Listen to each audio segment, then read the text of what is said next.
जाना कुल्लू मनाली में बिजली महादेव हैं। कभी मौका लगे तो बिजली महादेव का दर्शन करने जाना।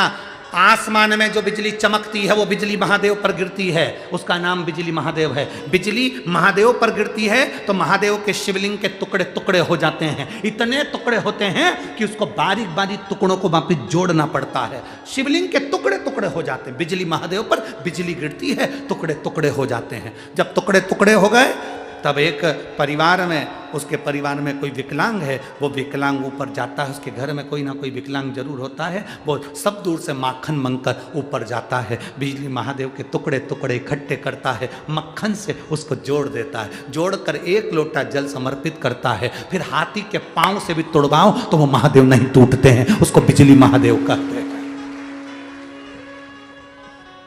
बिजली महादेव जिनके टुकड़े टुकड़े होकर जुड़ जाते हैं। शंकर भगवान कभी खंडित नहीं होते, कभी खंडित नहीं है, अखंड है, अखंड।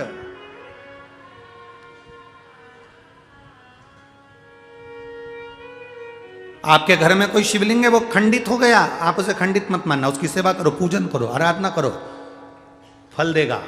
रुद्राक्ष खंडित हो गया, उसे खंडित मत मानना, रुद्राक्ष कभी खंडित नहीं होता।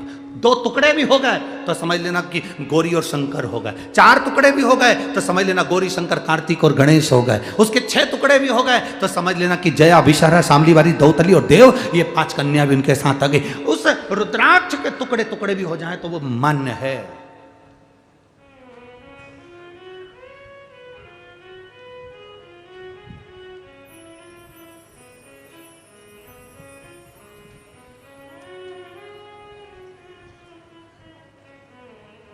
सीहोर में कुबेरेश्वर धाम पर जो रुद्राक्ष मिलता है उसमें अगर थोड़ा सा भी रुद्राक्ष, कई माताएं कहती है ये खंडित है। अब उनको समझाने वाला कौन समझाए,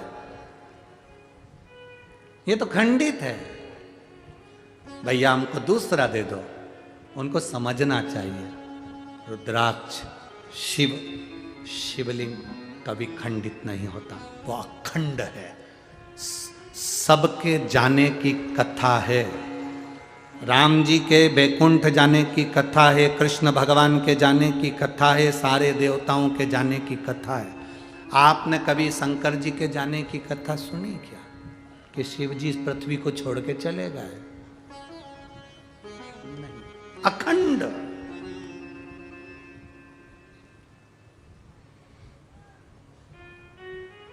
जो दुनिया के लोग तुमसे कहें कि पंढरपुर का इतिहास बताओ, कोई दुनिया के लोग कहें तुमसे कि चंद्रभागा का इतिहास बताओ, भीमा का इतिहास बताओ, कोई तुमसे कहे कि इस पंडरीनाथ का इतिहास बताओ, क्या ये पौंडलिक था तब पंढरपुर था? ना।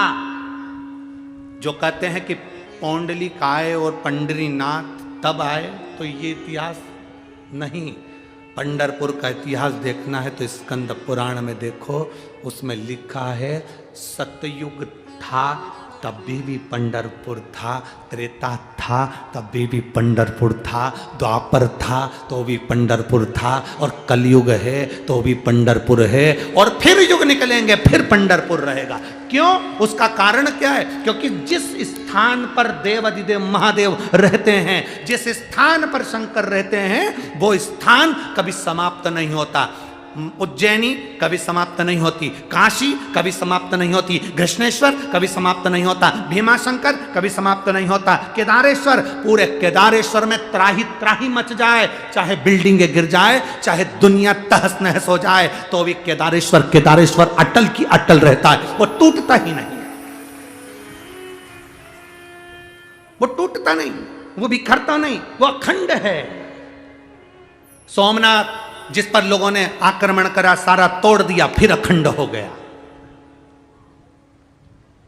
फिर अखंड। शिव कभी समाप्त नहीं हुआ।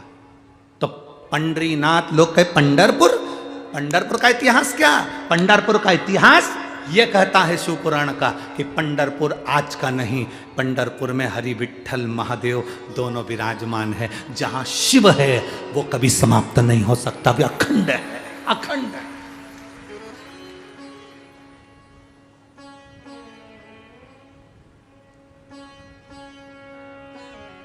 5 बार